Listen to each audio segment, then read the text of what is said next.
Welcome to our Mind Myself event panel conversation. And this is Energy Medicine, the Future of Healing. I know there's been so much conversation around energy medicine, what that means. And I am very excited to jump into this conversation with four incredible practitioners and hear what they have to say about all of this. A quick bit of housekeeping. I'm Esther. I'm the founder and voice behind Mind Myself, and it is a platform that is all about complementary, holistic, and integrative health. And our goal is to provide and cultivate unity in all these times of division and distress and angst. We have created and crafted information from all over the internet because, as you know, internet information is everywhere. But we have carefully curated information that can be helpful to you as you navigate your own journey and learn about becoming your own best health advocate. We have over 100 podcast episodes, over 70 blogs. We have over 30 practitioners at the moment and expanding as we speak. And all of our practitioners have little mini websites within Mind Myself. So if anybody is resonating with you this evening, definitely check them out. We will put all the links in the chat, but you can always go to Mind Myself, MYND Myself, and check those out at your leisure. And a disclaimer. We are not doing this to give you medical advice.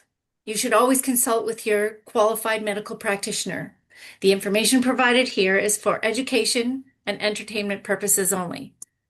Do with it as you wish. And as always, this is a self-funded platform, and we would welcome and appreciate your donations. If something feels like, wow, this is great and I want to support this work, we would welcome that. And I come to you today from Surrey, British Columbia, and as an acknowledgement to our land, I appreciate, respect, and value all of the stewards through all times and ages who have taken care of this land, and may we continue to be good stewards and perhaps better stewards than we have been in recent past. Not everything that can be measured matters. And not everything that matters can be measured. And we're going to be talking about energy this evening. And some of it can be measured, some of it can't. Some of it might be able to be measured, but not just yet. And I love this quote from Albert Einstein. He says, "The future of medicine will be the medicine of frequencies." Frequencies. And we're going to be talking about frequencies this evening. And as we dive into this, I would like you to meet the practitioners here, and they're each going to introduce themselves just briefly so that you can have a context of what brings them here and why it would be good to listen to them. So Henry, kick us off. Thank you. Hello, my name is Henry Hawk. My practice is actually based in Sedona, Arizona, but I'm also launching into the Midwest. I am a certified theta healing practitioner. I am a certified herbalist, functional genomics and nutrition coach, behavioral consultant. I also am certified in fermentation through Harvard and also a certified chef through Escoffier. So my journey into health and wellness began through, as many of us, because I had health issues, both health and trauma issues from childhood. Oftentimes they go hand in hand. And basically, after having cancer twice and defeating it twice, first time I was 14, the second time I was 30, I ultimately realized that I needed to make major changes in my life, both on the energetic and emotional, spiritual mindset side of things, but also physically. And ultimately, from that standpoint, I realized that if it was working for me, I was passionate about helping others as well. And that's why I do what I do. Thank you, Henry. Bridget. Hi, my name is Bridget May Riggs. I live in Tampa, Florida. Though a lot of my work I do remotely, either on Zoom or I will fly to the location if needed. I am the founder of Finding Coherence and author of Making Menopause Magical, as well as the creator of the MEP Coherence Framework. My work bridges science, ancient wisdom, energy medicine, and self-healing so women can connect to their bodies again, regulate their nervous system, and remember who they truly are. With a master's degree in molecular biology, 14 scientific publications, and over 10 years in cancer research, I spent years studying the body and from the scientific point of view. And my own journey with Hashimoto's autoimmune disease and menopause taught me that healing is also emotional, it's energetic, it's spiritual, and deeply personal. So today I help women return to coherence so they can move forward from surviving midlife to thriving with clarity, vitality, and self-love. So thank you everybody for coming. Fantastic, Bridget. You're all speaking my language already. Denise. Hi, I'm Denise Cambiotti, based out of Coquitlam in British Columbia. And I just love supporting people in feeling better. I have a doctorate in complementary and integrative health with a focus on bioenergetic wellness. So I do a lot of energy healing. And as part of that, I'm CEO of Muscle Tuners International, where I introduce people on a physical level to help them have greater physical ease and comfort in their body, and realize that a lot of that is based in emotional stress that's been trapped. And I also work on the spiritual level with collaborators to support people on their life path. So I call myself an integrated entrepreneur as well as an energy facilitator. Thank you, Denise. And Allison. Hi, I'm Allison Zeidler, and I'm based in Whitehorse, Yukon, and also Edmonton, Alberta. I am a registered Canadian reflexology therapist, a quantum touch instructor, touch for health instructor, heart math practitioner, a muscle tuner specialist, thank you, Denise, an equine HANA somatics level 1 educator, and I have a background in many, many other energy-based modalities, animal-based modalities. I call myself a holistic wellness facilitator. I'm a speaker, an author, and I help people and their pets lead less stressful lives. I give you a way through the chronic stress, the anxiety, the overwhelm, to ease, clarity, and freedom, to reconnect to your heart. We can't help others. We can't be effective as community members, employers, entrepreneurs if we're stuck in that cycle of stress and trauma. And I came to this sort of energy-based life after growing up in a very dysfunctional home, and life kind of fell apart, and I had to find a way through it. So I work on a physical, mental, emotional, neurological, and spiritual and energetic basis to help clear out blocks, increase mobility, just lead a better life, and so that you can be the best you that you can be. Thank you so much, Allison. And as we enter the question phase, feel free to put questions in the chat. We may or may not get to them. The practitioners are going to be looking at those as we go along. And I also want to point out, each of our panelists is speaking through their own lens. So you'll probably see a lot of head noddings in agreement, but you also may hear some different points of view. Not everybody has to agree. Not everybody has to believe exactly the same things, but you will hear a wide range of thoughts and considered opinions and well-researched. So let's jump in. Henry, can you kick us off with, what does energy medicine mean to you? What is this all about? Well, I think that oftentimes when we think about energy work, we think typically about woo-woo. We think something, we oftentimes have this picture of someone with a drum in the forest and, doing sage, and that actually is true. But it can also look like someone with a device that's mechanical, hovering over someone. It can look like someone doing a virtual Zoom session, helping someone tap into their own theta brainwaves. It can be many things. And I think the bottom line we have to think about is, what is energy to begin with? Energy is everything. So every single thing around us and the entire universe is made up of energy. If it's made of atoms, light is an energy, sound is energy, even dark matter is energy. And so our whole body is made of energy and all kinds of electrical movements happening.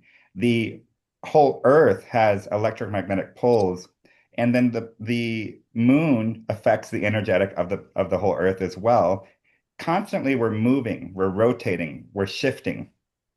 Emotions have energy, feelings have energy, trauma has energy. And I don't know how many times you guys have been in a situation where you walk into a room where two people have had a conflict and you can feel the weightiness of it, even if you weren't aware that there was a conflict. And at the same time, you can be in a restaurant seeing people sitting across the room from you having this romantic dinner, and you can feel the love literally emanating off of them, and it gives you goosebumps, right? Or how you can watch a film or a movie and hear the score and have this emotion, have how you felt when you were a child at your grandma's house. And so emotions and spirituality and physicality and all of it is all energy. And the thing I think we have to understand is that there is no one avenue to address energy healing. I'm really one who likes going into all of it, because I think when we look at the way our earth is created, we see that there's sound, there's light, there's color, there's sensory, there's touch, there's taste, there's smell, there's feelings, there's all kinds of things. And there's also the invisible world, which we call the spiritual world, which we still are trying to understand. Some people call it the quantum realm.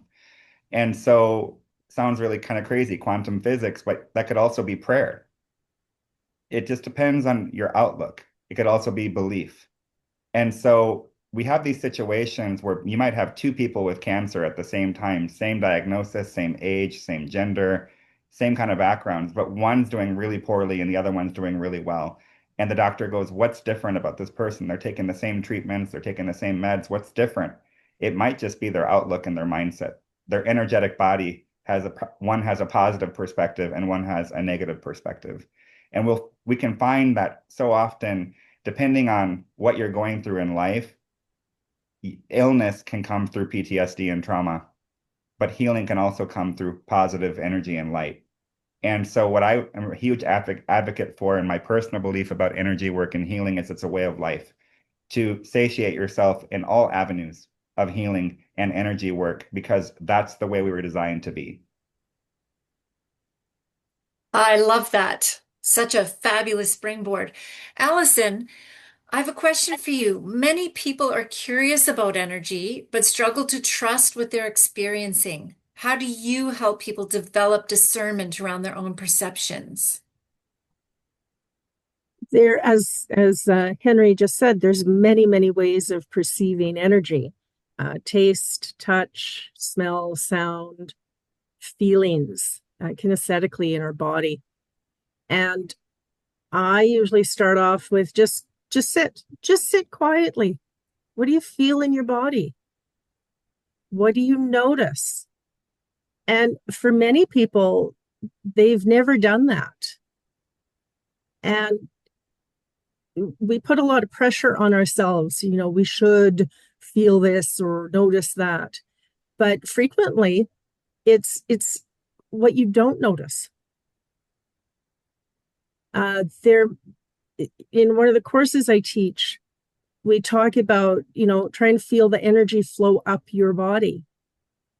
And sometimes that can't happen. It won't happen. There's a blockage. And then someone feels nothing. And that's okay. It's just information.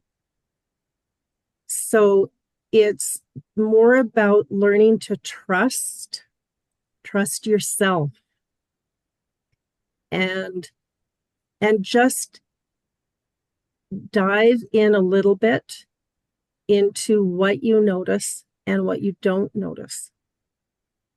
And look at it as information, as, oh, that's interesting, instead of putting judgments on it. Right. Keep an open mind and release judgments. That's a great place to begin for sure. Denise, you bridge energetic awareness with highly practical application in your work as a muscle tuner and the other tools you use. How do you help people translate these ideas about energy into daily life? Well, first of all, people usually find me when they're sick and tired of being sick and tired.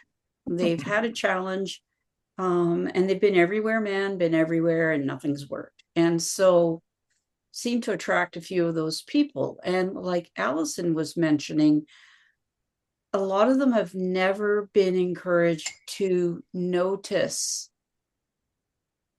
something that's not screaming at you, right? So if you've got an itis in a joint, what about the rest of your body? And so part of the gift that I support people with is a deeper connection to their body so they can become aware and take action before a 2x4 comes up, slaps them in the head, and then they can't function anymore. So when they get a niggle, they go, okay, that's the sign to go see a doctor. It's a sign to come in for a balancing session with somebody on my wellness team.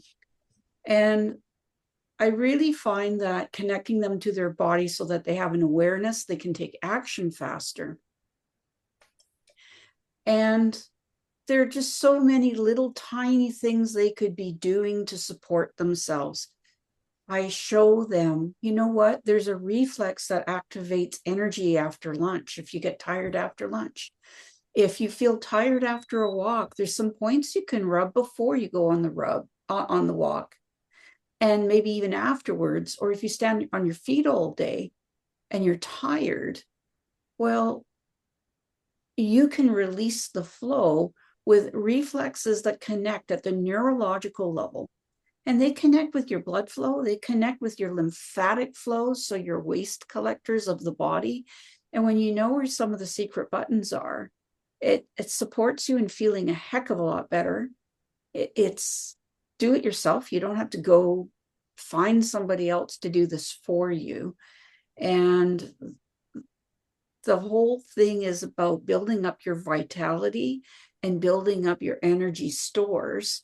And yes, this could be the woo-woo energy feeling kind of stores that I don't know what those acupuncturists and acupressurists are doing over there working with meridians, but these are real.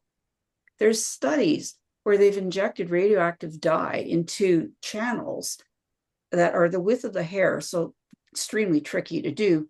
Put these people into a full body fluoroscope and they can see the travel of this pathway of the radioactive dye. And it's not the lymph system, it's not the blood system. And oh my gosh, it looks an awful lot like what those Chinese people were talking about 5,000 years ago. And because of that, you can release blockages and you don't have to have 25 years of training as an acupuncturist to do it. So how do I bridge that for people? Is just by giving them activities that are customized for them, that will make a difference in their life. Fantastic. I love it. And I'm not sure about the radioactive dye if I'd want to be one of the guinea pigs, but hey.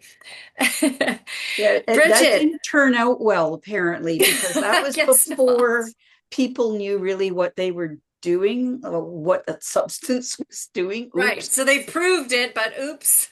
Yeah, oops.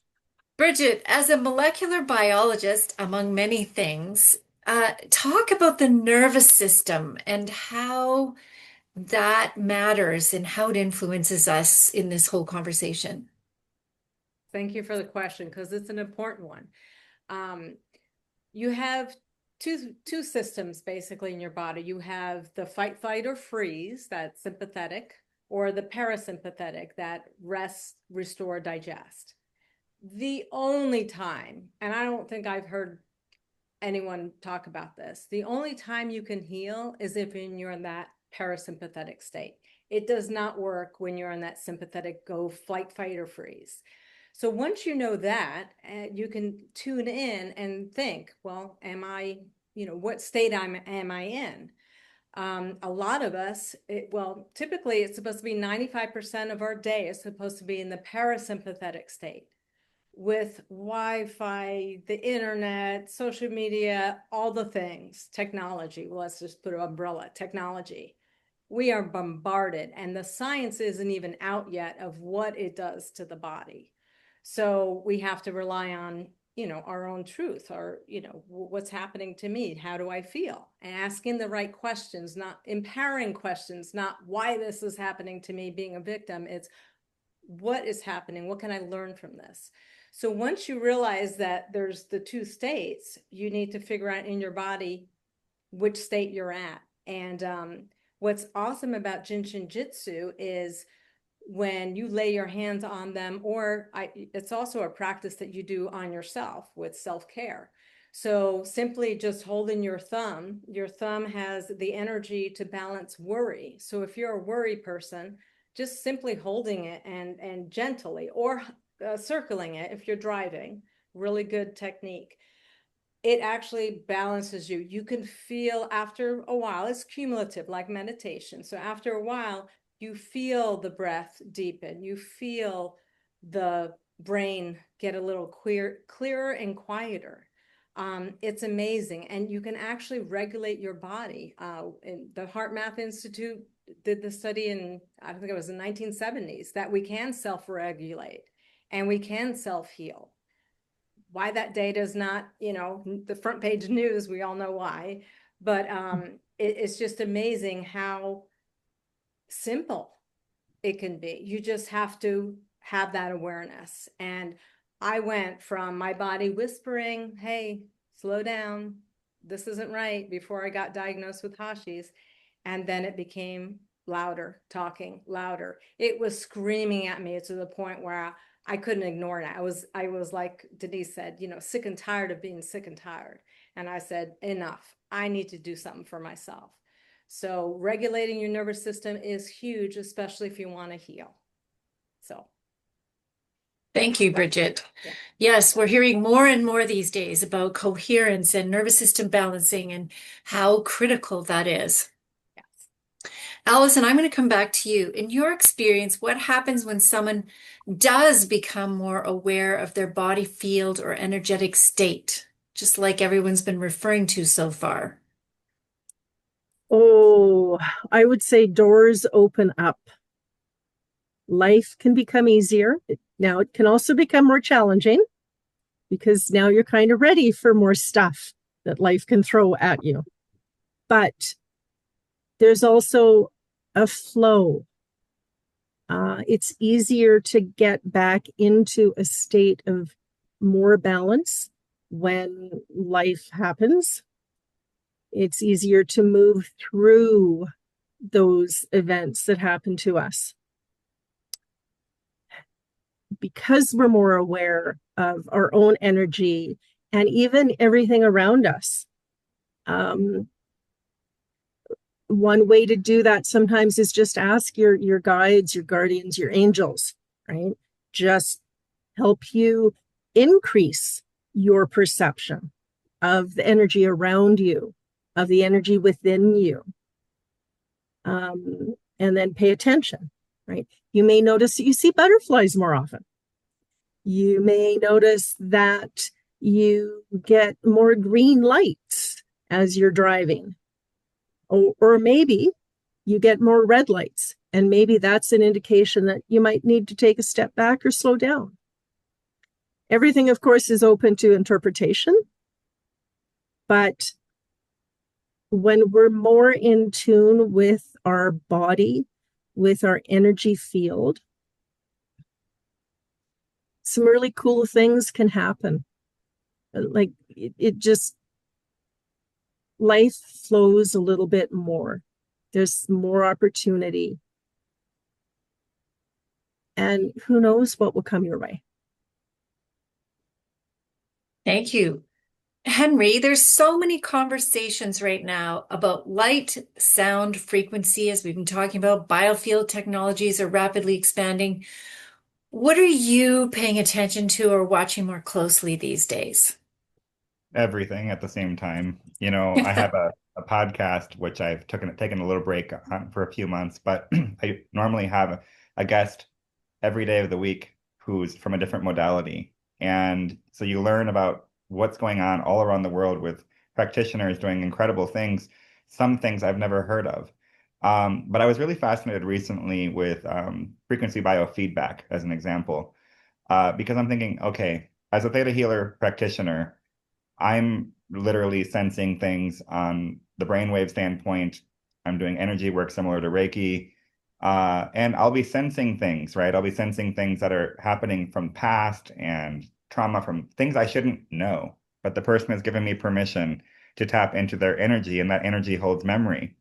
And I thought, well, that makes sense because some of us have that intuitive ability. I think everybody does, but not everybody taps into it. And what about a machine? Can a machine do that?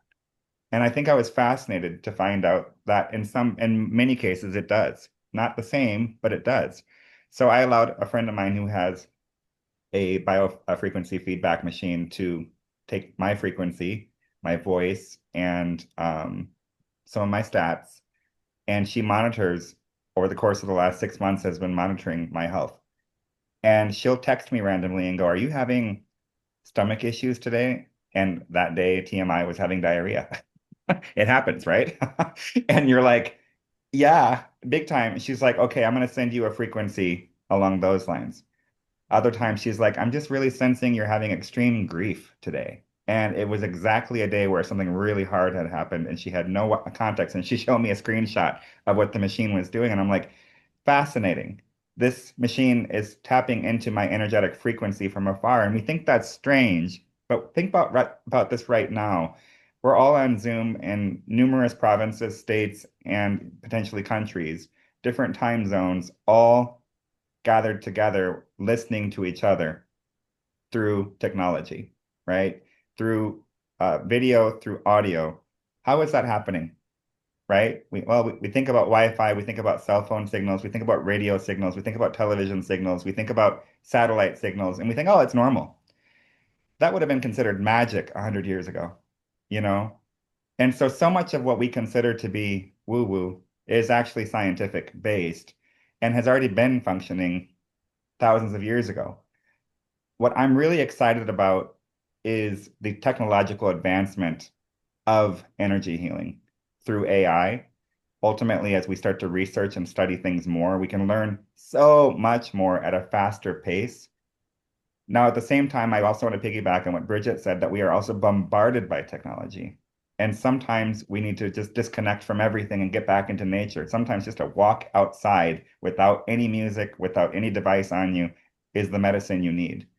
And sometimes because we do live in a society where we're in traffic jams and we have to be on our computers and we're under these fluorescent lights all day long or LED lights, and we have computer screen lights, we do need to have a machine do some work for us.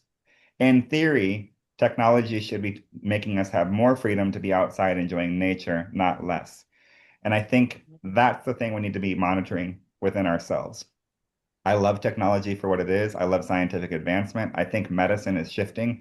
Mayo Clinic is always advancing, and I'm always surprised. I'm like, they are thinking a little bit more alternatively more often than not, but it's like micro steps.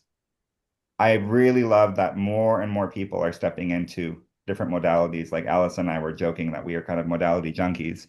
And I think, you know what?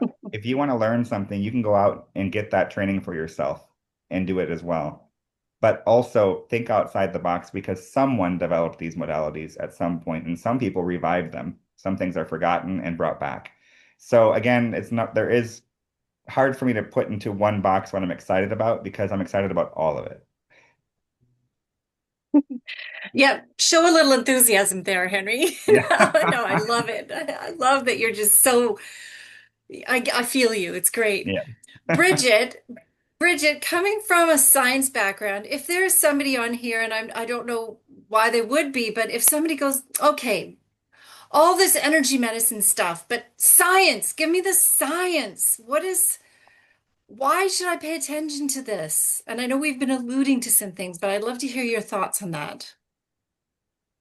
Yeah, well, science is finally catching up to prove certain things like meditation, 20 years ago, was people thought that was woo-woo. The science is coming now showing that the Buddhists and the brain and how their brain works when they're under meditation for a long time. So the proof is there, but science can be skewed at times, depending on who's funding. And I saw a lot of the fraud. That's why I couldn't work at the cancer center anymore. I mean, there's a lot of good doctors and good intentions out there, but money kind of gets involved sometimes and it skews things. So really, I'm so into do your own research, like other people have said here. Do your own research.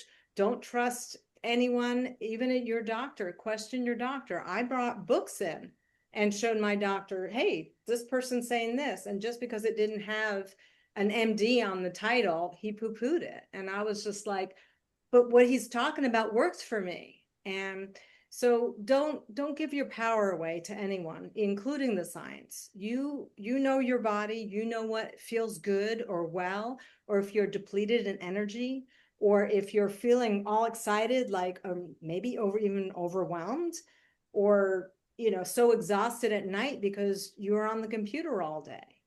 I mean, you have to be accountable for yourself. And, the science is catching up with ancient works, but if it worked 3,000, 5,000 years ago, let's bring that back in, because especially with Jin Shin Jitsu, I didn't even hear about it. I was a licensed massage therapist in Hawaii in 2000.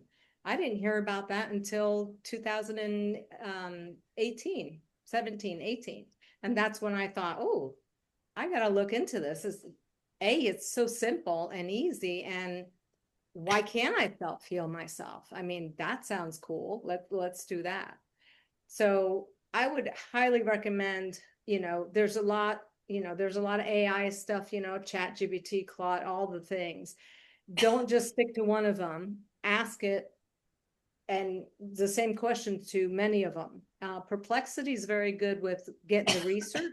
But again, if you're not into reading all research and the funding and all that, don't waste your time. Experiment on yourself and see what feels good, and then share it with other people.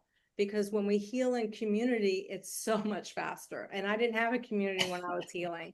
And that's what I'm into now, is helping other women and families heal together, because we're all energy, like Henry said, and we're energetic beings. So let's take that to our advantage and play with that. Oh, thank you. That's great. And Denise, what are some grounded entry points where people could start exploring? Either if they're skeptical or if they've been just, yes, give it to me. Where should someone start? Okay, well, I'm just going to jump off of what Bridget was just saying.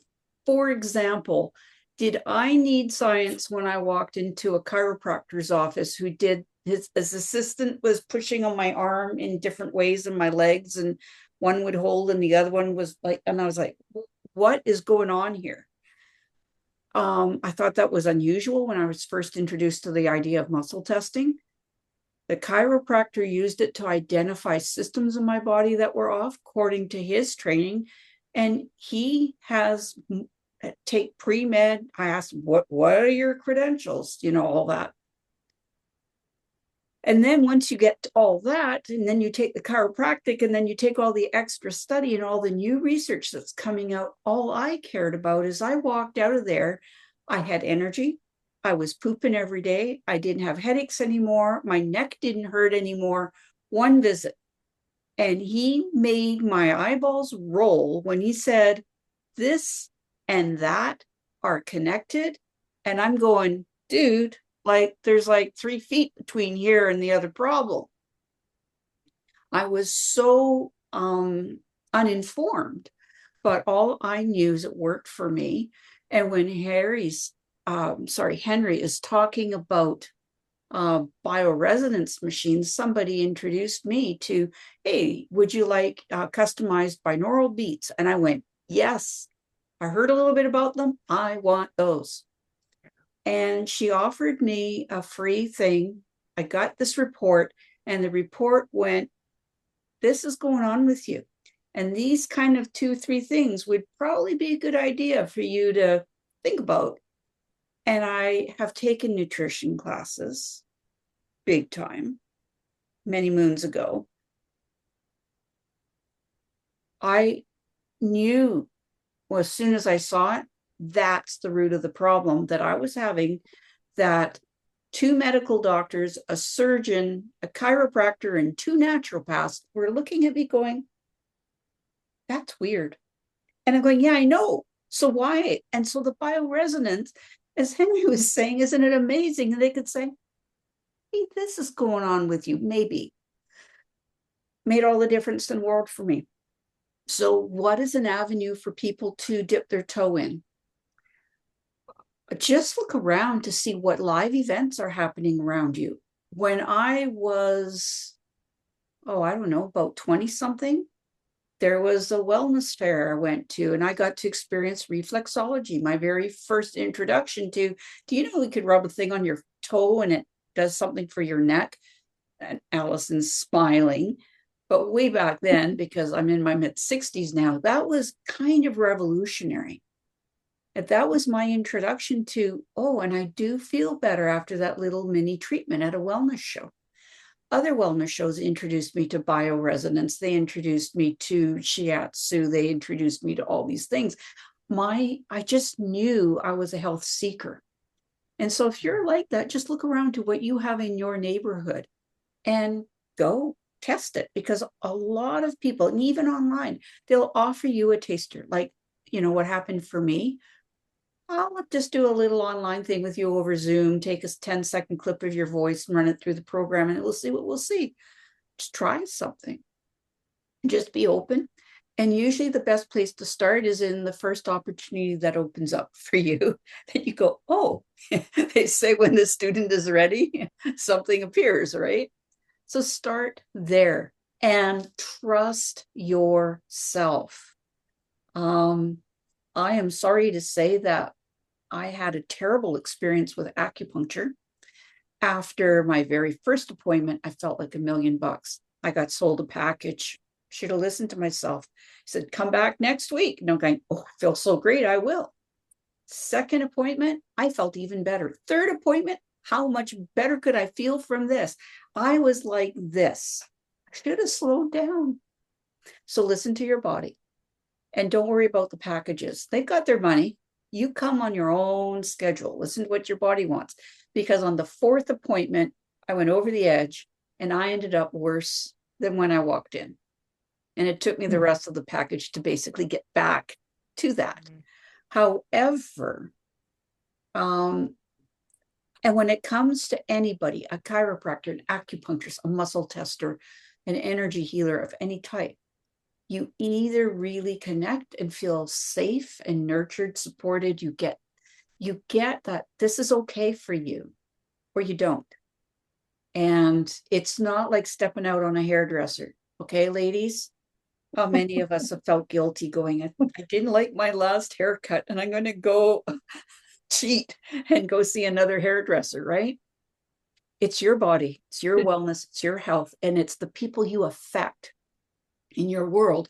You owe it to yourself to do what's right for you. So go explore. That's awesome. And there's no cheating. We won't talk about it as cheating. You got to go with who you resonate with. And Allison, you work a lot with subtle body awareness. And how would you help somebody who's perhaps been disconnected from their own body sensations? How would you help them reconnect? Maybe they've been ignoring them. Maybe they've just not been aware. Maybe they've been squished. How do you help somebody reconnect? And maybe, as you're answering this, you could give us a little taster of what that might look like. Okay. I just want to add to and what you both Bridget and Denise were talking about. I love to go on other people's websites and look and see what their modalities are, and then do some research. And so I will spend hours. So that's another option for people. Just look at a couple of modalities and pick a couple people and go on their websites and have a look. But also, as Denise said, and I will just reiterate this, you have to have a connection with whoever you're working with, especially when it comes to energy work, body work. If you don't have that, you're on the defensive. Things aren't going to work, or they're going to go sideways. So that's very important. So now to answer your question, I work both online and in person, and in reflexology, which is a hands-on procedure. You have to be in person. When I have people on my table who tell me they can't relax, or they are rigid, or they just are like clueless about their body, and they don't even have to tell me that because they don't really even know that. But as I'm working on their feet, I will oftentimes say something like, all right, so right now I'm working on your chest area, your lungs, your heart. So maybe just bring your awareness to that area in your body and notice what you feel. And now I'm working on your intestines. Can you feel anything? You may not, but just that sort of invitation to bring their awareness to a body part can be really powerful for people who have never done it. And when I'm working energetically, if I'm working with their chakras or other, even meridian systems, again, this is the area that I'm bringing my attention to. Why don't you help out?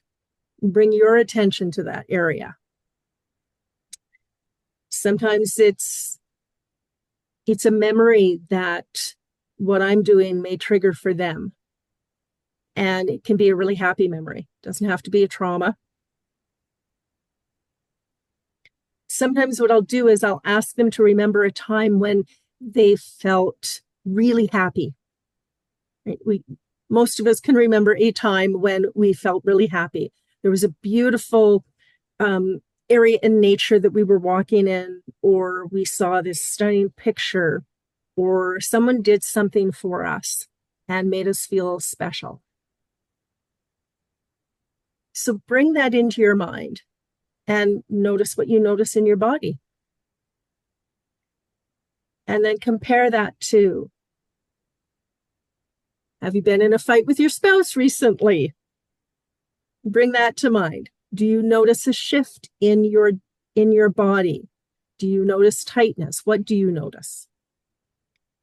And then now think of something pleasant and happy again, because we don't want to stay stuck in those not so happy feelings and memories.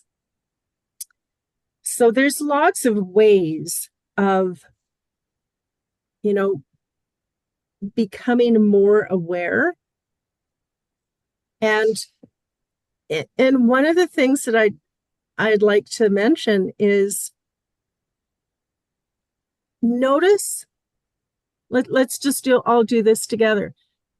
Look back at your life and look at how much you've gone through. And look where you are now. And I bet you've changed. I bet you've gone through some crap, because most of us have. And take a hand, any hand, I don't care which hand, but I want you to literally pat yourself on the back and say, good job. Give yourself credit for surviving crap. Give yourself credit for, hey, I kind of like who I am now. Doesn't mean we're perfect, but really, by being grateful, that changes our frequency, raises it up. And that's kind of what we're all about. Thank you, Allison. And I know that in the past, we've had a session with you and you were talking about our ears. Can you do the little ear thing? Sure. Can you do that with us right now? Yes. So I'd like everyone to simply check their range of motion in their neck. So I want you to look one way and then look the other way. And just notice how far you can look. Notice if there's tension in your neck, any tightness, any pulling. And now we're going to do a little quick, about 25-second little exercise. I want you to start massaging your ears. And you're going to unfurl the cartilage. You're going to pull your ears away from your head. You're going to work the top and the bottom and the sides. Come on, it feels good, doesn't it? You know it does. does. And you want to give him a pretty good workout. You kind of want him to go red and warm. Okay? Don't hurt yourself, but give him a good workout. Little massage. And we're going to do it for about 20, 25 seconds. You can do what Denise is doing. Do 1 ear at a time. You can do both. You can look in a direction. Look in the other direction. And then after about 20, 30 seconds, check your range of motion again. So look, is it a little easier? Can you look a little further? Is there less tension? Yay! Yes. Woohoo! That's You can do awesome. it at any time. Thank you, Allison. I remember that too, and it feels so good, and now my ears are hot. So before we move on to the next person, let's everyone take a stretch. We've been sitting for about 45 minutes, a little bit longer. Take a stretch. If you want to get up and move around, feel free to do so. Maybe take a sip of water because we're all about all of the modalities. Ah.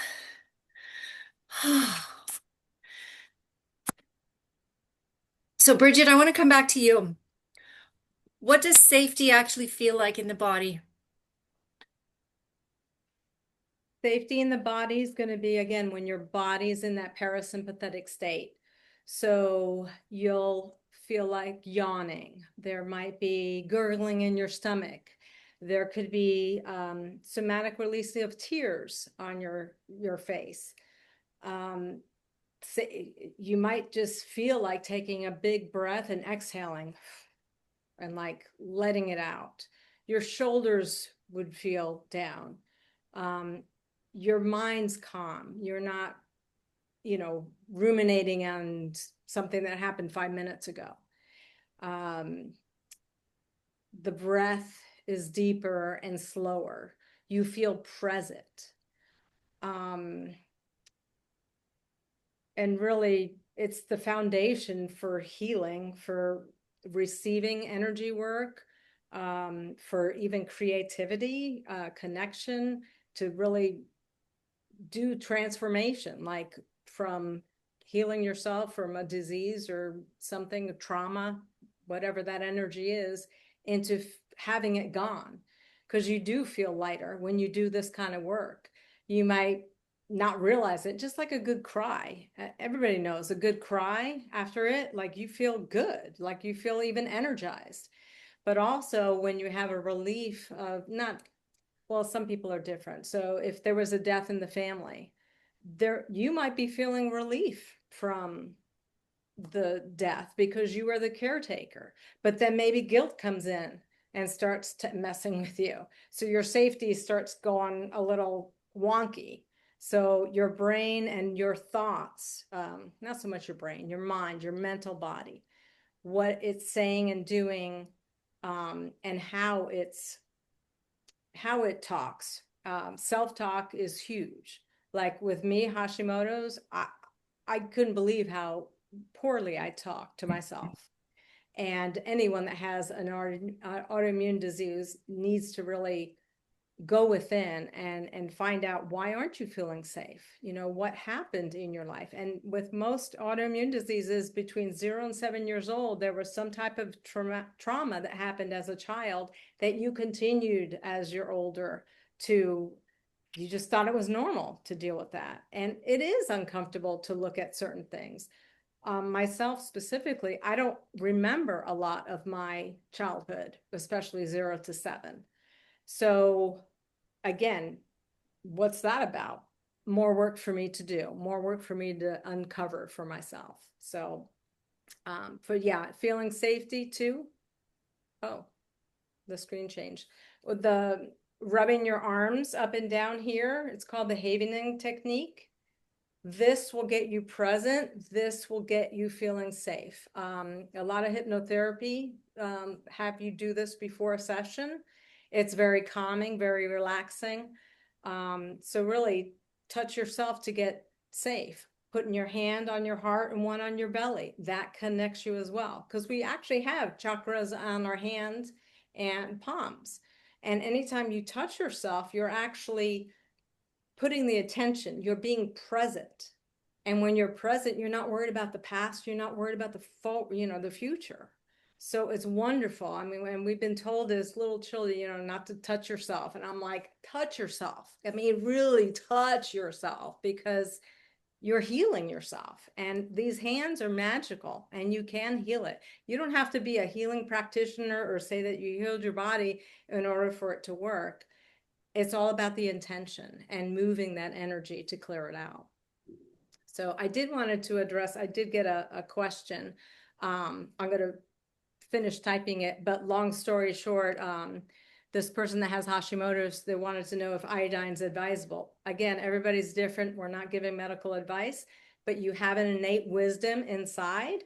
Muscle test, either with a pendulum or your body yourself. You can research it as far as typically if your energy is going properly, moving forward is a yes, moving away is a no, staying in the middle, no answer. And you just ground yourself, kind of get present and ask the question, or hold the iodine in your hand and say, will this serve my body? And if you get a push forward, then yes, go ahead and take. This is with any pill too, or any vitamin or anything you put in on it around your body. Muscle testing is really the way to go. Do that before making an appointment for the doctor, because you have the answers. So thank you. Thank you, Bridget. Denise, where do you see some people being overwhelmed or disconnected, or maybe even becoming dependent in the wellness space? Well, do we have another hour? No, unfortunately, people think 90 minutes is too long, so no. Okay. So, first of all, overwhelm. Because when you're not feeling well and you're busy doing your daily life, getting up in the morning, making the donuts, coming home and feeding the kids, whatever it is that you do for work, for most people, attending to health is not usually the first thing that they think of doing until they hit a roadblock, like me with the pain in my neck. And I went, oh, I'm going to have to go see that guy. I've heard such weird things about chiropractors. And what an angel. I'm so glad I stepped up and made a decision. So when it comes to overwhelm, part of it is because there's so many choices. So ask friends that you trust.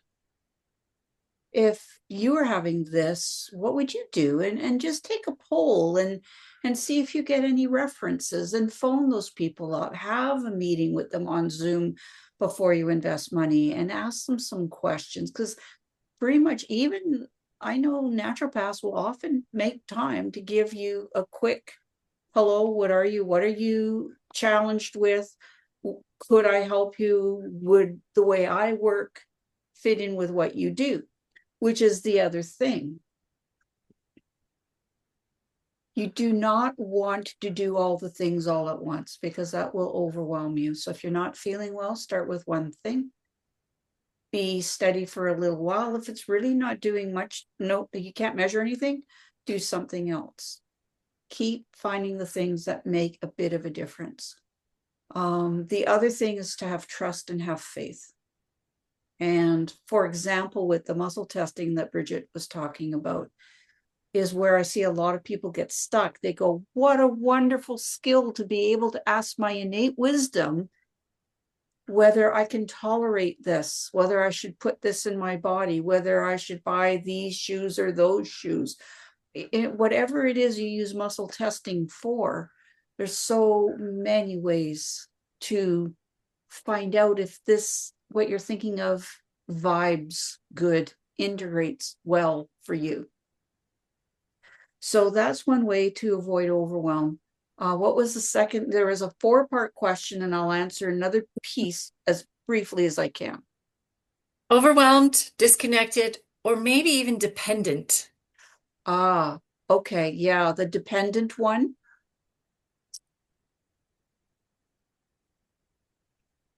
There are some people out there who facilitate sessions and consciously or unconsciously are evolving a relationship where you feel like, if I don't see that person every week or every month or whatever, my life will fall apart. And if that's happening, that's not healthy. It's really good to cheat. Go see a different hairdresser, a different therapist every once in a while. It's develop a wellness team. Yes. And I just encourage you to deal with that, because every person has a different database. Their background is different. They will look at you and go, oh, I think the source of your issue could be coming from here based on my experience. But somebody else and somebody else will have different perspectives as well. And they might all be right. So do not be dependent on just one. I saw someone, her knees just terrible, terrible, terrible. And she just wanted to do natural. And she went to one specific person who kept saying, you do not need surgery. That woman didn't get the right support at the right time that could have rebuilt her joint before it went bone on bone, because she became very, very dependent on somebody she trusted and she felt very safe with, but there was something going on there. And from the outside, she was a friend, and I could say, have you talked to anybody else about this? And she's, oh, no, she's she's got me. Until 15 years later, you're needing surgery. That 15 years could have, so I know I've put in a little touch of negative in the conversation. And I didn't mean to do that on purpose, but it's about listen to yourself and explore. Just back to that.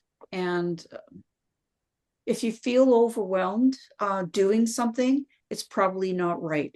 And as Bridget will know, when you've got a thyroid imbalance, anything that stresses you is not good for your thyroid, even if it's something you love. Like a fitness trainer came to see me, and she was teaching 3 fitness classes a day and then doing her own workout.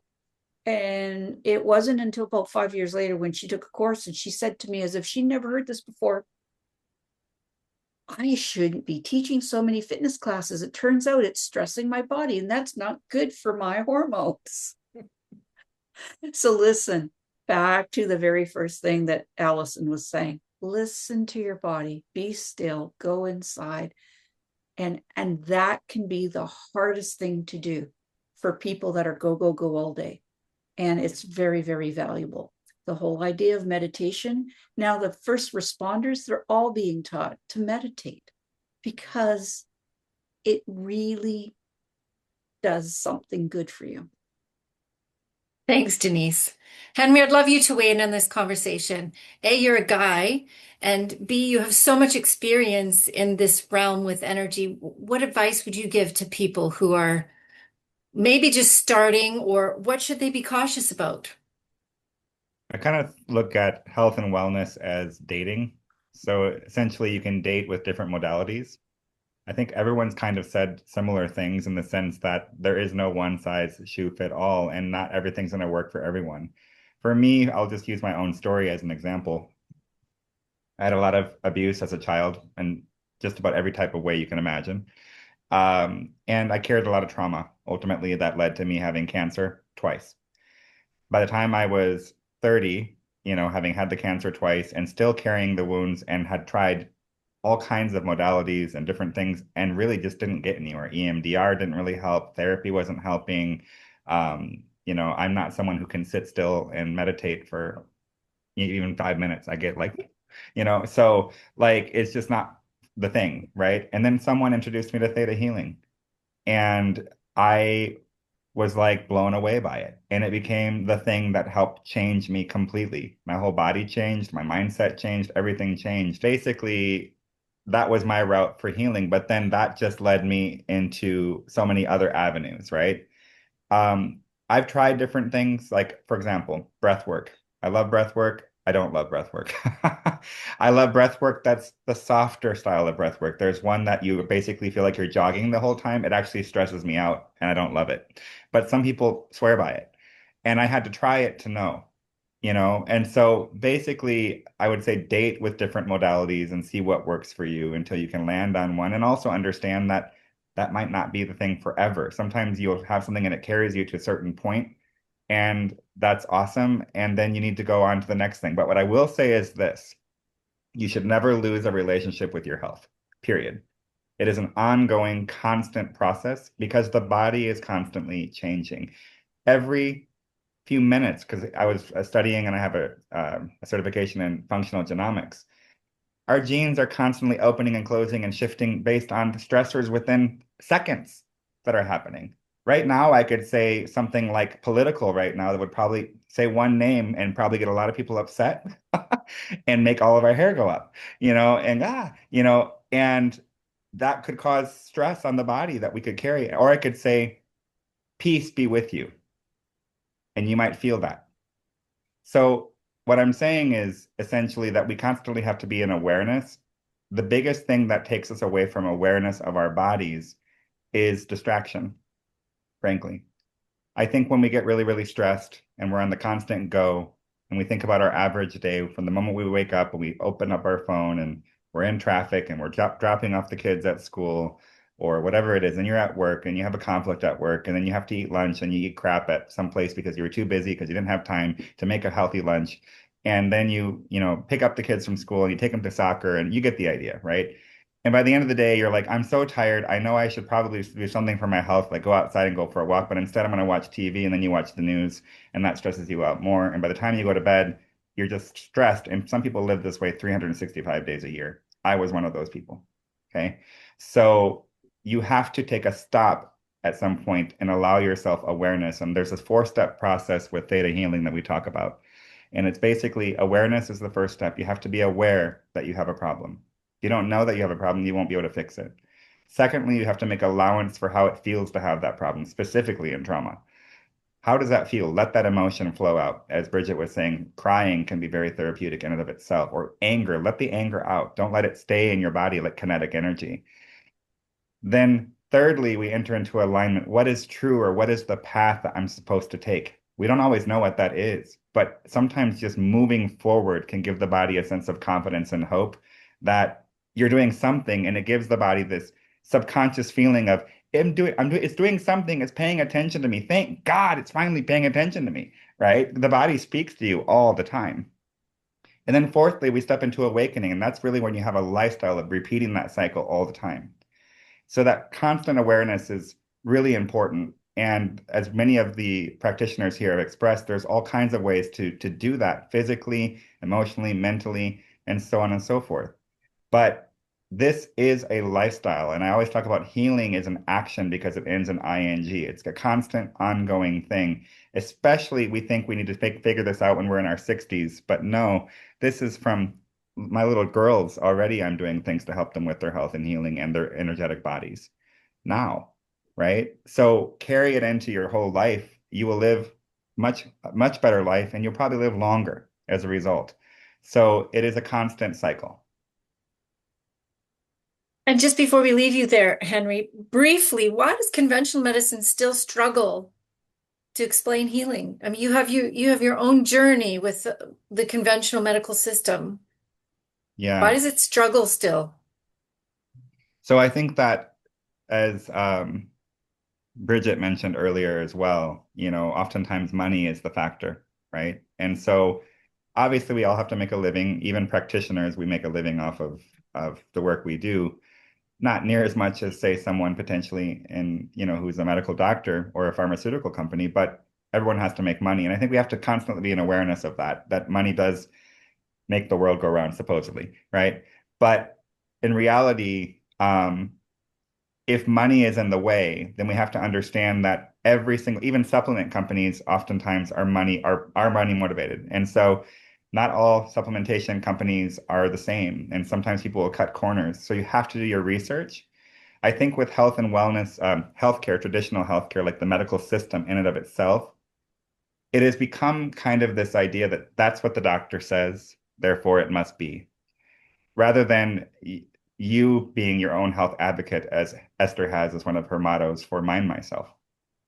I think we let go of our own free will per se, and we said, doctor, tell me what to do, because we're too tired to do the research ourselves, or we don't trust ourselves to do the research ourselves. This is where I love AI. Now, I think that in my own story, as you mentioned, Esther, I had cancer when I was 14, and my parents, thinking that was the route to do, put me through chemo.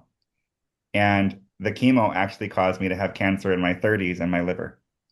And the doctors at Mayo Clinic said it's completely unrelated cancer, but we believe that your liver was under so much torture, essentially, from the barbaric treatment of chemo, that you now had, and I was chronically ill for 5 years from it. So sometimes the supposedly goodwill of medical systems does not save our lives. It makes it worse. And sometimes it does save lives. And so I prefer an integrative approach. And some of my favorite clients I've worked with over the years are integrative practitioners who do both the medical and the holistic combined, because you kind of do need both in many cases. But you have to do your own research and be your own health advocate. Thanks, Henry. Denise, what does actual progress look like in someone's day-to-day life for healing and health? Well, the straight answer that most people would recognize is that I'm doing something more easily than before, or I'm doing it with less pain than before, or I have more energy than I did before. So something that is measurable and not just gives you a warm, fuzzy feeling that, oh, okay, I went and had some energy healing and I laid on a table and, I paid the money and I went home and I had my chakras balanced, and you don't notice anything. Well, okay. The thing is yes, it needs to be done if you've got a good practitioner.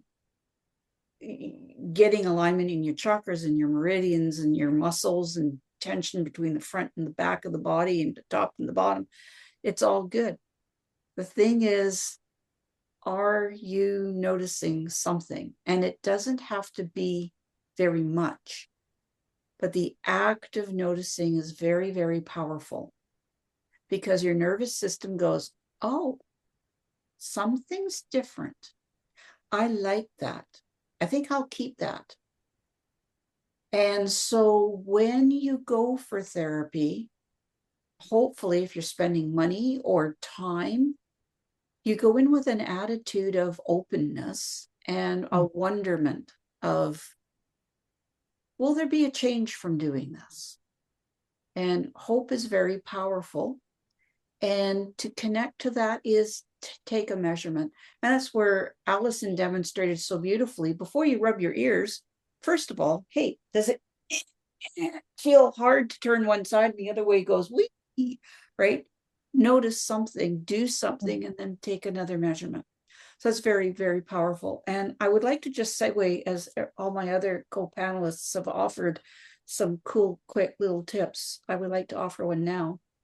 Great.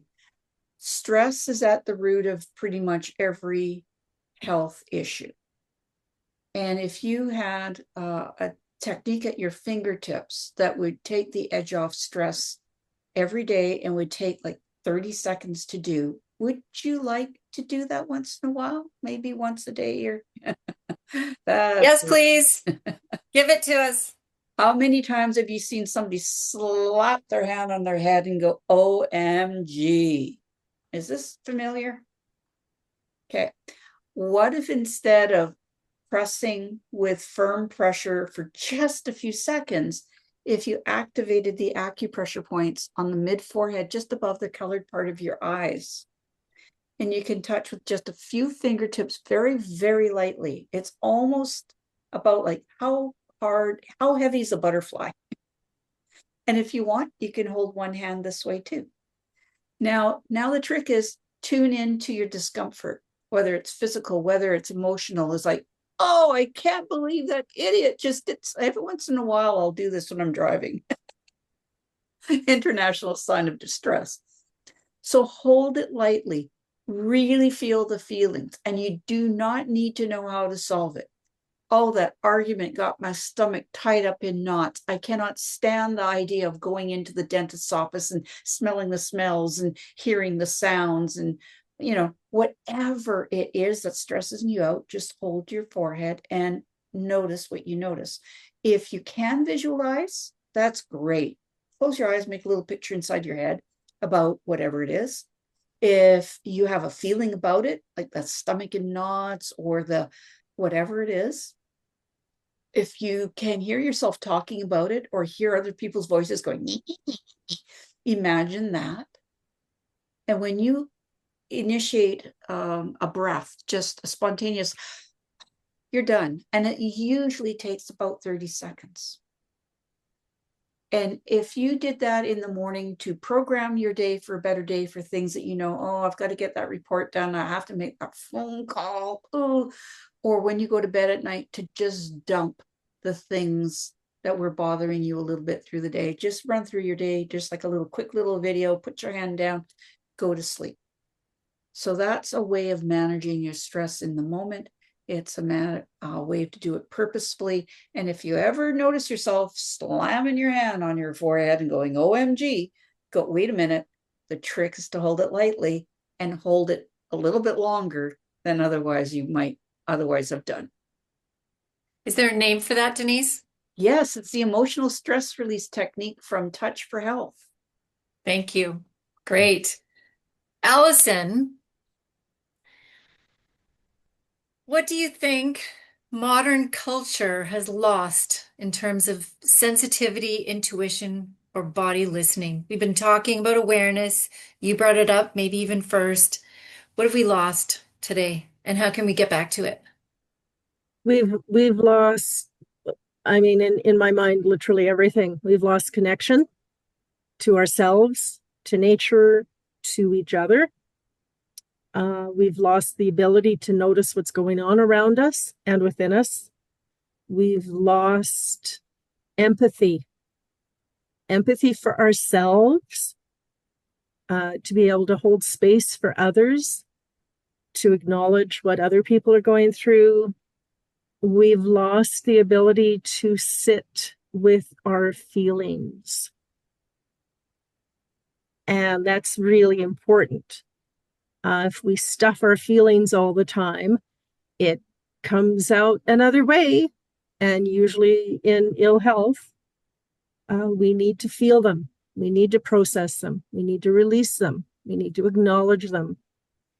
And this is not a blanket,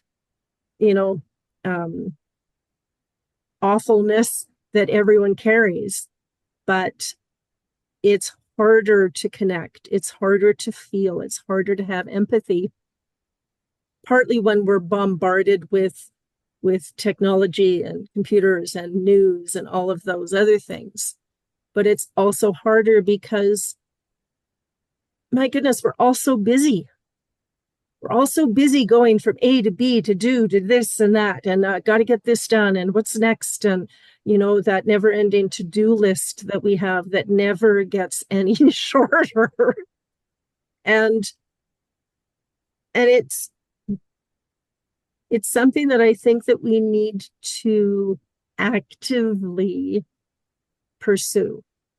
We need to actively pursue our feelings and feel them. And connection. Look for ways that we can connect with others, with the plant on your windowsill. Connect with it, talk to it.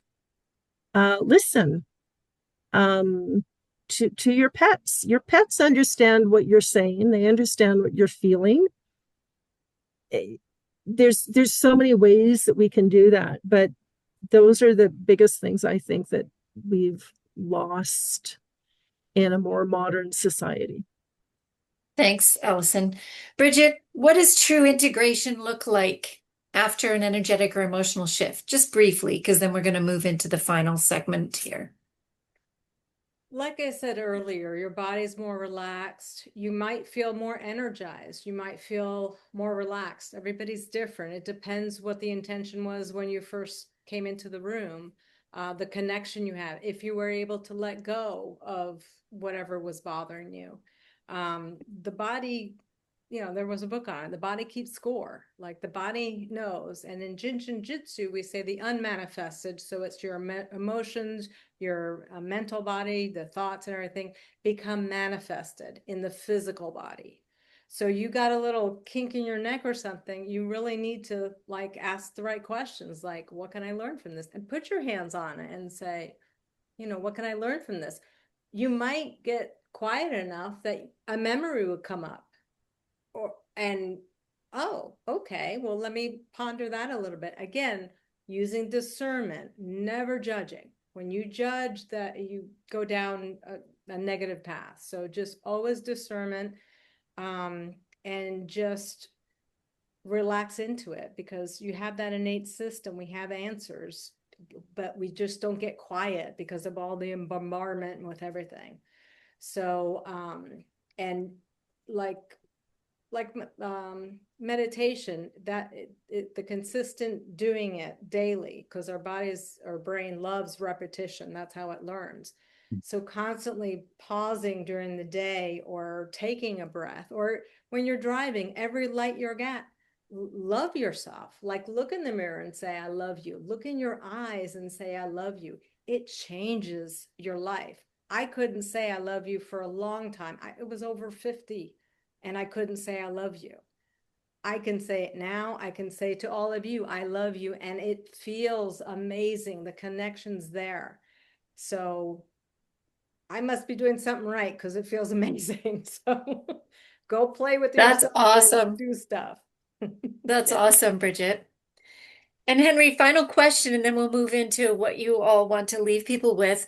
What excites you most about the future of this field, and maybe what concerns you?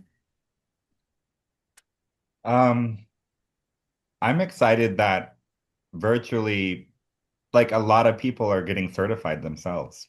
I think more and more people are, because there's a lot more access to it. More and more people that I didn't even think, they're not even practicing it as a business, but they're just like, yeah, I got certified in that. I'm like, that's awesome. That excites me, because I think that, the more knowledge you have, the more awareness you have, essentially. And, ignorance is not bliss, actually. It's the opposite of that. The more information you have, that is positive for your health and wellness, the more empowered you are. The more empowered you are, the more you're going to take charge of your own life rather than be subjugated by the matrix. So ultimately, there is a system out there that you can be part of, or you can be outside of the system. And so that excites me. I'm seeing more people do that. I think that the things I'm concerned about, I recently watched a documentary about AI technology. Okay. And I've talked about positives about it, but I haven't really addressed the negatives. And I think that we've already seen so many ways, as Allison described, and actually all of us have described, where we've lost our humanity. And we need to come back to humanity. We need to come back to that which is natural for humanity. I think many people don't even know what that means anymore. When I think about my children, as an example, they don't know an age without cell phones and video games and Wi-Fi and internet and AI. And there is a component of being mindful and mindfulness where you have to be mindful. This component of looking at your AI to answer all your questions can both be empowering and disempowering. So I really think it's important that we have time throughout our day where we actually disconnect from technology, especially in the evenings. Um, I understand why we do, and I often do as well. But the art of conversation, the art of loving oneself, as Bridget was expressing, the art of being in touch with yourself requires disconnecting from everything as well. And I think sometimes we don't even realize it. I've lived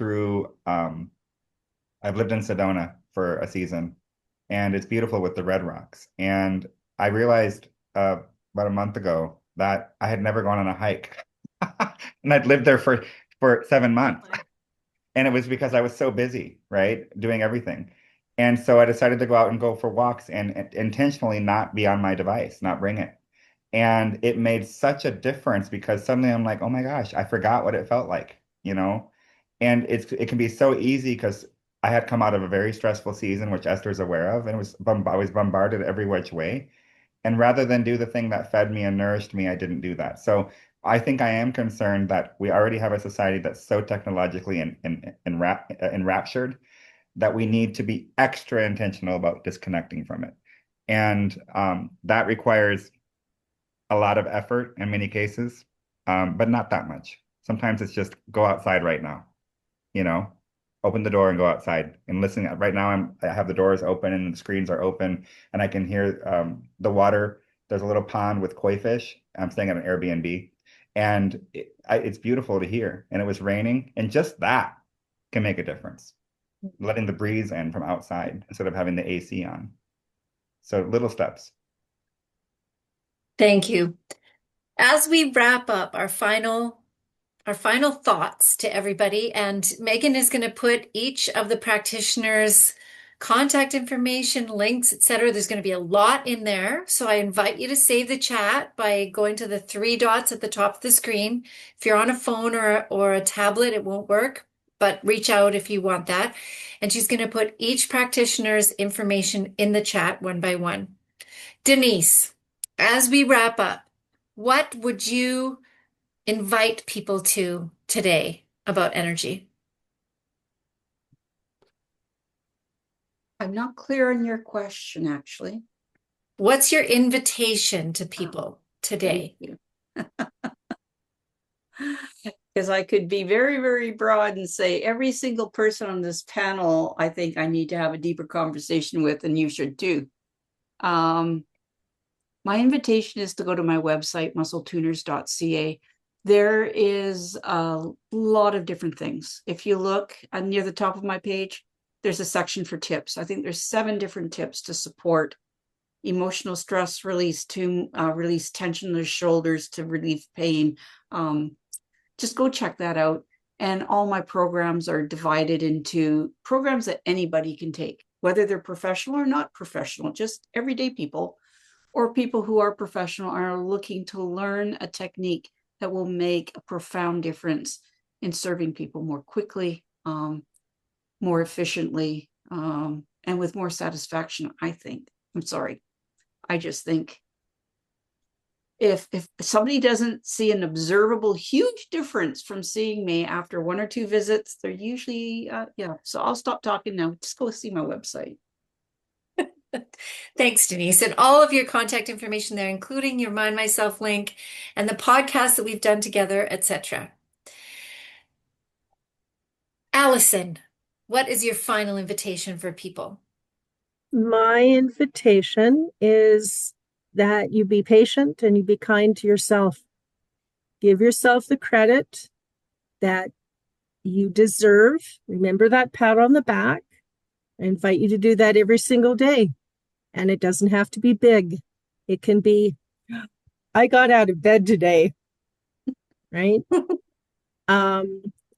Don't focus on that self-talk that we have in our head all the time, that most of the time we're not even aware of, that I'm not good enough, I'm not doing enough, I should be perfect, I should be better. Don't focus on that. Pat yourself on the back for what you have accomplished and have some gratitude. Really be mindful about the things that are around you. A cup of coffee, the birds, the rainfall. Again, it doesn't have to be big, but those shifts in our brain, in our thinking, in our feeling, can have a profound effect on how we feel and how we move through life. And be kind to yourself and your pets.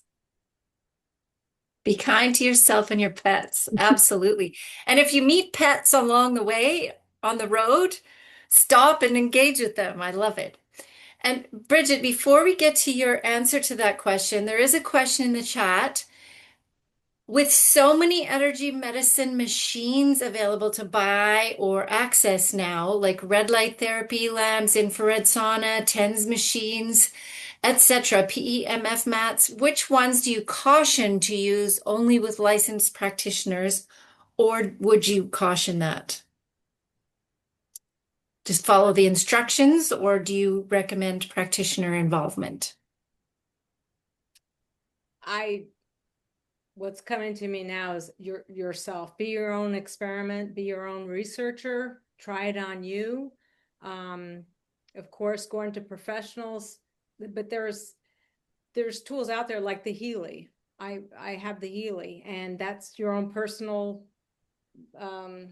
guide. Basically, it can check your chakras, it can check your auras, it can check meridians, anything else going on. So there's other not so physical stuff, because I did the TENS and I was pretty abusive on my body. I would just, how high can I get on it? So don't do that. Be kind to yourself.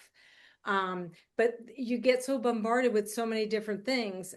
You got to do the research, because even the red light therapy needs to be regular, like continuous.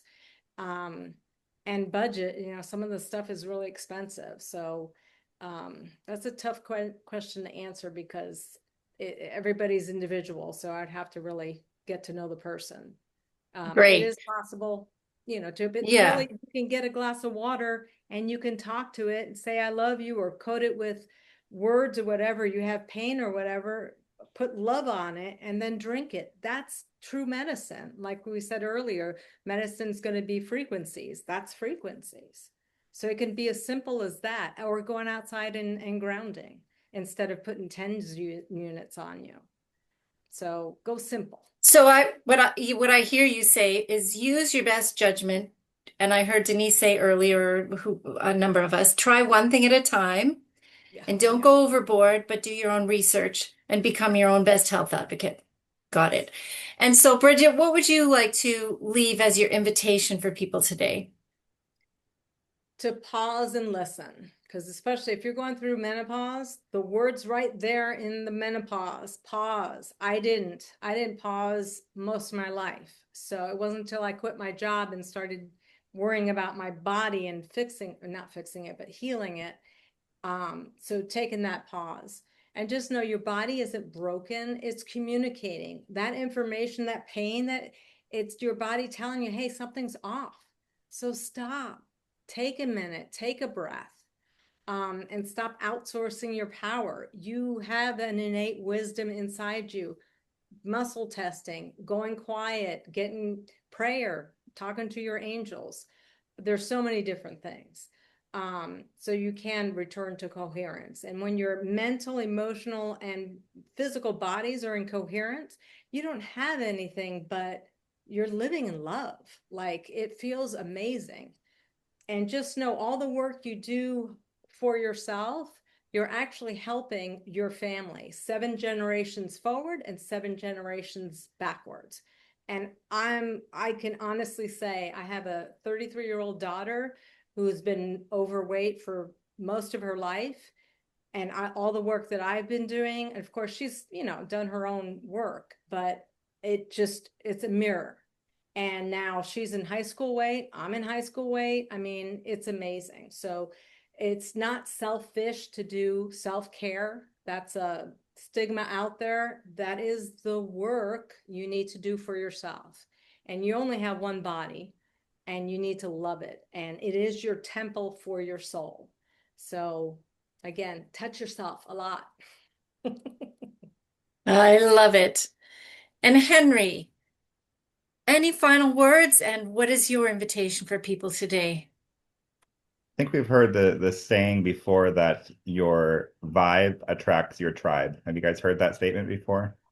But I also believe that your tribe affects your vibe. So it's really, really, really, really important that you have a tribe. Not to say that we're all in different journeys and different walks of life, right? But I can tell you that right now, my inner circle of people who I confide with and who I'm engaged with are really good for me for the most part. They are either healthy in their lifestyles, or they are energetically good for me, speaking truth and life and love into my life.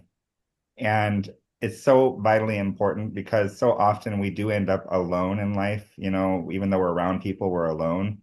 And then if we do engage with people, oftentimes by obligation, or we have friendships that maybe we've just grown out of with time that aren't healthy for us. They were a version of ourselves that was not a healthy version. If we talk about energy work, we talk about frequency. We need frequency of healthy people in our life. Okay, not just the energetic frequency, but the frequency with them. The more time you spend with them, the more time you're going to be focused on your health and wellness. And that's one of the things I've learned through having my podcast is I've made so many friends, including Esther, through the podcast that have been so good for my health and my wellness because she celebrates me, I celebrate her. We keep each other. She always reminds me to drink water. It's one of my biggest weaknesses. I don't drink enough water. She reminds me, drink water. And now she's introduced me to this new form of water, which I absolutely love as well. And I'm excited to try. So, this really is important. The other thing is spend time with people who celebrate you and don't just tolerate you. You need to be celebrated. You are worthy of being celebrated. I lived a lifetime of not being celebrated where I thought my worth was like this big. Okay. And all of a sudden, with time, progressively being with the right people, they saw me for who I am, that I am worthy of love and that I'm a beautiful person. And that changed me. And now I try to tell other people that as well. You are worthy of love. You are worthy of health and wellness. You are worthy of living a life of vitality and vibrancy. You are worthy of being loved all the time.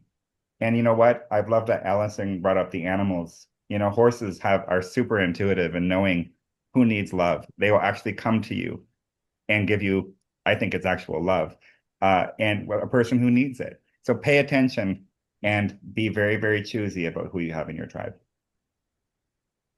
I love it. Thank you all for being here. Our guests, Megan, thank you for your assistance in everything that you do. And to our practitioners, you have been wonderful. I love this conversation. I am so grateful that I get to have these conversations and share them with the world. And I want to leave you with just a couple of really cool quotes that I've come across lately. James Baldwin says, "Not everything that is faced can be changed, but nothing can be changed until it is faced." And that goes to the awareness conversation that we've been talking about today. And Pema Chodron says, "Nothing ever goes away until it has taught us what we need to know." So awareness, there's this theme running through. Get quiet, pay attention, be aware, love yourself. And for all of the things we do at Mind Myself, remember to save the chat. If any of the practitioners have resonated with you and you want to reach out, we celebrate that. Absolutely. And if you would like to donate to support this work, the event has been complimentary for you, but if you feel called, we would welcome any donations. And we do all of this because you matter. Thank you for being here today.